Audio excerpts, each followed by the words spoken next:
اللہ तबारक व ताला ने कुरान पाक में इरशाद फरमाया, मोमिनो अगर कोई बद किरदार तुम्हारे पास कोई खबर लेकर आए तो खूब तहकीक कर लिया करो कि किसी कौम को नादानी से नुकसान पहुंचा दो फिर तुमको अपने ही किए पर नादम होना पड़े।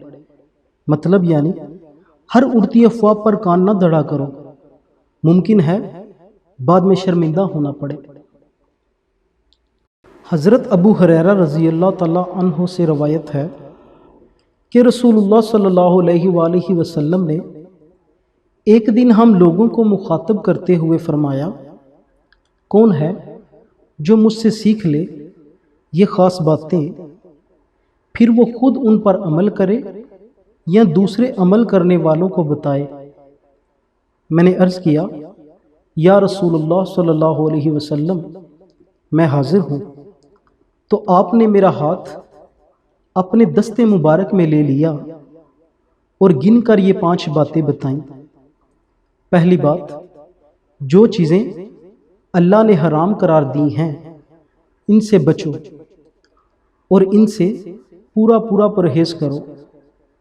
अगर तुमने ऐसा किया तो तुम बहुत बड़े इबादत गुजार हो। दूसरी बात, आप सल्लल्लाहु अलैहि वसल्लम ने ये फरमाई कि अल्लाह ने जो तुम्हारी किस्मत में लिखा है इस पर राज़ी और मुतमईन हो जाओ, और अगर ऐसा करोगे तो तुम बड़े बेनियाज और दौलतमंद हो जाओगे। तीसरी बात, अपने पड़ोसी के साथ अच्छा सलूक करो, अगर ऐसा करोगे तो तुम मोमन कामिल हो जाओगे।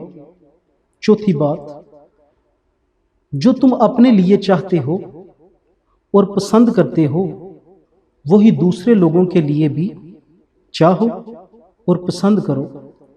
अगर तुम ऐसा करोगे तो हकीकी मुस्लिम और पूरे मुसलमान हो जाओगे। पांचवी बात, ज़्यादा मत हंसा करो, क्योंकि ज़्यादा हंसना दिल को मुर्दा कर देता है।